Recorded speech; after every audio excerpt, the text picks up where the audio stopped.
नमस्कार साथियों, स्वागत है आप सभी का आपके अपने चैनल जीके फ्लैश ऑन में। स्वागत है आप सबका सीटेट जनवरी 2024 के बैच में। और आप सबको पता है इसका एक बैच चल रहा है और एक इसकी गाइडेंस सीरीज चल रही है। लेकिन मैं देख रहा हूं कि कुछ बच्चों को रुचि काफी कम है।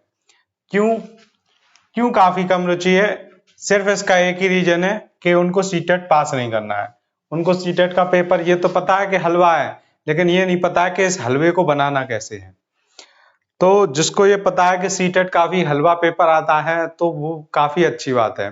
लेकिन सिर्फ जानकारी होने से कि हलवा पेपर काफी हलवा लग रहा है आपको, इससे आपका हलवा बन नहीं जाएगा। तो हलवा बनाने के लिए क्या करना पड़ेगा? आपको उसको अच्छे से पकाना पड़ेगा। अगर हलवा जल गया तो किसी काम का नहीं रहेगा। ऐसे ही आपका सीटेट का पेपर है। सीटेट आप हर हाल में पास कर सकते हो, लेकिन इस तरह से आप लापरवाही करोगे तो आपका सीटेट किसी भी कीमत पे पास नहीं होगा। लापरवाही क्या कर रहे हैं? मैंने आप सबसे बोला है कि डेली आप कोई सा भी एक टॉपिक उठाइए, चाहे वो सीडीपी का हो या मैथ का हो या कुछ भी हो, उस एक टॉपिक को आप खत्म कीजिए। ये मैंने आपसे फर्स्ट डे से बोला है। दूसरी बात मैंने आपसे बोली है, आप डेली एक प्रीवियस ईयर पेपर यानी कि सॉल्व पेपर कीजिए। अब क्या बात है कि अभी कुछ दिन से हमारे बैच की क्लासों में गैप चल रहा है। क्यों चल रहा है वो उसका रीजन मैं अभी आपको बताने वाला हूँ। लेकिन आप तब तक ये जानिए कि आपको मैंने बोला है डेली एक पेपर 2 बार पढ़ना है दिन में। अब आप कर क्या रहे हो? आप अभी तक एक पेपर को एक बार भी नहीं पढ़ पा रहे हो। लेकिन अगर आप इस एक पेपर को 2 बार पढ़ लोगे तो सच में आपका ये सीटेट का जो हलवा है ये काफी अच्छा बनने वाला है। अब मैं आपको बता दूं कि गैप क्यों हो रहा था हमारे बैच में। गैप इसलिए हो रहा है कि काफी बच्चे बीएड वाले अलग हैं और बीटीसी वाले अलग हैं। बीटीसी वाले देंगे जो 1 से 5 तक का पीआरटी का पेपर होगा सीटेट का, 1 से 5 तक के लिए पीआरटी का जो होना है पेपर, और बीएड वाले देंगे जूनियर का पेपर। अब ये बीएड वाले जूनियर का पेपर तो देंगे 6 to 8 के लिए, जो कि टीजीटी में भी वैलिड है। लेकिन बीटीसी वाले भी दे सकते हैं जूनियर का पेपर। तो इसलिए मैं आपको बता दूं कि पीआरटी का पेपर आप काफी आराम से पास भी कर सकते हो। जूनियर के पेपर में दो तरीके के सब्जेक्ट आते हैं। एक आपका आएगा मैथ और साइंस का, मैथ एंड साइंस और एक आएगा आपका एसएसटी का। अब बच्चे क्या सोचते हैं कि हम एसएसटी की तैयारी कहां से करें, मैथ और साइंस वाले मैथ साइंस की तैयारी कहां से करें। अब सबको पता है कि प्रैक्टिस से ही इंसान परफेक्ट होता है। ये डबल पी आपकी लाइफ में आ गई तो आप दुनिया का हर काम कर सकते हो। डबल पी यानी पीपी बाइक का हॉर्न नहीं है या गाड़ी का हॉर्न नहीं है, ये पीपी है आपकी प्रैक्टिस एंड परफेक्ट। परफेक्ट कह लो या परफेक्शन कह लो। तो आप प्रैक्टिस जितनी करोगे उतने ही आप परफेक्ट होते जाओगे। अब बच्चे कहते हैं कौन सा प्रैक्टिस पेपर ले लूं? सीटेट के पेपरों की क्या कमी है जो आपको प्रैक्टिस पेपर लेना पड़ रहा है? आप डेली एक सीटेट का पेपर कीजिए। जूनियर वाले भी सुन लीजिए और पीआरटी वाले भी। जूनियर वाले भी सुनिए और पीआरटी वाले भी, दोनों के लिए आज बात होगी हमारी। किसी के लिए स्पेशल क्लास नहीं है कि सिर्फ पीआरटी की हो या जूनियर की हो, दोनों के लिए। तो ये जूनियर और पीआरटी में क्या है कि आप डेली जब एक पेपर करेंगे, सीटेट का जो आ चुका है एग्जाम में, रियल एग्जाम, जिसको सोचकर काफी बच्चे डर जाते हैं कि एग्जाम में पता नहीं क्या आएगा, ऐसी क्या चीज है। जब आपके सामने सीटेट के पेपर रखे हुए हैं, आपको उसी से देखकर अंदाजा लग जाना चाहिए कि सीटेट में आ क्या रहा है हर बार। तो आप जूनियर वाले और पीआरटी वाले ये दोनों ही जान लें कि आपको डेली एक पेपर पढ़ना है और उस पेपर में से आपको ढूंढना है कि आपको सबसे कठिन आज के इस पेपर में क्या लगा, और उसी को टॉपिक को आपको पढ़ लेना है अलग से। तो जो ऐसे अपना एक एक टॉपिक उठाकर पढ़ता जाएगा, साथ के साथ वो सीटेट के पेपर से रूबरू होता रहेगा हर दिन। वो देखेगा पेपर में क्या क्या पूछा जाता है, कैसे कैसे पूछा जाता है। दो तरीके से आप अपनी प्रैक्टिस कर सकते हो और परफेक्ट हो सकते हो, एक अपने माइंड से, दूसरा फिजिकल रूप से। तो हम दोनों की बात करने वाले हैं। पहली बात होती है माइंड की। माइंड से आपको पहली बात डरना नहीं है। अगर आप डर गए सीटेट से तो आप पास होने की सोचना भूल जाइए। अब कुछ कहेंगे डरना भी जरूरी है, तभी तो पढ़ने के लिए मन लगेगा। लेकिन ऐसा डर कभी नहीं होता है कि पढ़ने के लिए मन लगे। पढ़ने के लिए ऑटोमेटिक आपको उसको डर नहीं कहते हैं, उसको कहते हैं हमारी अटेंशन, हमारा ध्यान किधर जा रहा है। जब आपका ध्यान ऑटोमेटिक आपके सीटेट के लिए आएगा तो आपको पढ़ाई से बिल्कुल भी डर नहीं लगेगा और आपको पढ़ने में भी अच्छा लगेगा। अब दूसरी बात आती है माइंड के लिए। एक तो आपका डर, दूसरा है आपकी नॉलेज। आपको जितनी नॉलेज कम होगी उतना ही ज्यादा आपको ये लगेगा कि एग्जाम में पता नहीं क्या आता है, पता नहीं क्या आएगा। तो ये सब चीजें क्यों आ रही हैं आप खुद से सोचिए। ये सिर्फ इसलिए आ रही हैं क्योंकि आपको आने वाले एग्जाम की ये लग रहा है कि उसमें ऐसा क्या चीज होगी जो हमको क्या पता आए या नहीं आए, क्या मेरा इस बार क्लियर हो पाएगा या नहीं हो पाएगा।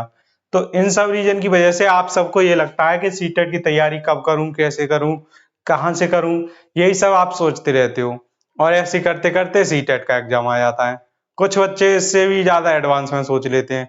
वो सोचते हैं कि सीटेट के पेपर में तो कुछ है ही नहीं, तो वो फिर उसको पढ़ना बंद कर देते हैं। सोचते हैं जब एग्जाम आएगा तब पढ़ लेंगे 3-4 दिन में। और जब वो 3-4 दिन में पढ़ते हैं तो पेडागोजी सारी मिक्सअप हो जाती है। फिर कहते हैं कि पेपर में तो 4-4 क्वेश्चन के आंसर चारों ऐसे ही थे कि हमको तो हर एक आंसर सही लग रहा था, बहुत हार्ड पेपर था, बहुत हार्ड पेपर था। फिर ऐसी अफवाहें उड़ जाती हैं। तो ये पेपर हार्ड उन्हीं को लगता है जो 3-4 दिन पहले सीटेट का पेपर उठा के अपनी प्रैक्टिस करना स्टार्ट करते हैं। और प्रैक्टिस आपकी जितनी लेंदी होगी उतने ही आप परफेक्ट होगे। प्रैक्टिस जितनी शॉर्ट होगी उतने ही आप कमजोर होगे। ठीक है, तो आप सोचो कि मैं थोड़ी सी प्रैक्टिस करके काफी परफेक्ट हो जाऊं, तो ये एक तरीके से इम्पॉसिबल है। इम्पॉसिबल को पॉसिबल बनाने के लिए आप प्रैक्टिस जितनी ज्यादा करोगे परफेक्ट उतने अच्छे तरीके से हो जाओगे। तो सीटेट में ऐसा कुछ नहीं है जो आप उससे डरो, और ऐसा उसमें बहुत कुछ है जो आप उसको कुछ ना समझ के पास करने की सोच रहे हो। तो दोनों ही चीजें अगर आप सीटेट की तैयारी करोगे तो काफी आराम से आपका क्लियर होगा। अब मैं आपको थोड़ा बता दूं कि इसको पास करने के लिए आपको बुक वगैरह कैसे क्या करना है, उसके बारे में थोड़ी बता दूंगा आपको। तो बुक के लिए आपको क्या करना है, 2 तरीके की बुक आती हैं। एक तो सिलेबस के अकॉर्डिंग आएगी और एक आपके जितने भी पेपर हो चुके हैं उसके अकॉर्डिंग। सीधी सी बात है। मैं आपको एक बात बता देता हूं कि आपको क्या नहीं करना है, उसके बाद आपका सीटेट 100% क्लियर होगा। आपको प्रैक्टिस पेपर तो एक भी करना ही नहीं है सीटेट के लिए। जितने भी बुक सेलर बना रहे हैं वो सीटेट वालों से अच्छा पेपर बना सकते हैं क्या? बिल्कुल नहीं बना सकते, क्योंकि जो सीटेट का पेपर बन रहा है ओरिजिनल, उससे अच्छा क्या होगा। प्रैक्टिस पेपर आपको नहीं करना है। जिसने ये नहीं किया समझ लो वो एक गलत रास्ते पे जाने से बच गया। ये पहला पॉइंट। दूसरा पॉइंट, आपको जो सॉल्व पेपर की किताब लेनी है वो एक ही लेनी है, ये नहीं अलग अलग राइटर की ले रहे हो। सॉल्व पेपर की बुक ओनली वन, तो ये आपको एक ही बुक लेनी है। तीसरा पॉइंट, जो भी आप बुक ले रहे हो उससे आपको डेली एक सॉल्व पेपर पढ़ना है, 1 सॉल्व पेपर। और मैंने अभी जैसे आपको बताया उससे आपको एक टॉपिक ढूंढना है कि आज मुझको इसमें से, मान लीजिए आप जूनियर वाले बच्चे हो, जूनियर वालों की बात करेंगे आज हम। अभी तक पीआरटी काफी बात की है। जूनियर वाले बच्चे हो आप, जूनियर की प्रिपरेशन कर रहे हो। तो जूनियर में एक होंगे एसएसटी वाले और एक होंगे मैथ साइंस वाले। अब मैथ साइंस में भी 30-30 क्वेश्चन आएंगे, टोटल 60 क्वेश्चन होंगे इनके दोनों के, और एसएसटी के पूरे 60 क्वेश्चन होंगे। एसएसटी में क्या है, आपने पढ़ा, आपको हिस्ट्री में आधुनिक भारत में कोई चैप्टर ऐसा लगा, आपको लगता है कि इसको मुझे थोड़ा डाउट क्लियर करना चाहिए, तो आप वही चैप्टर क्लियर कीजिए। सबसे अच्छी बुक है इसके लिए ल्यूसेंट की। आप पूरी एनसीईआरटी 6 से 8 तक की एक साथ नहीं पढ़ सकते हो, उसके लिए आपको थोड़ा थोड़ा टाइम देना पड़ेगा। और आपको मैं बता दूं एनसीईआरटी की अभी सीरीज स्टार्ट की है हमने, डेली 10 क्वेश्चन कर रहे हैं मात्र। अब ये सिर्फ 10 क्वेश्चन क्यों उठाए गए हैं, जिससे हमारी हैबिट में आ पाए।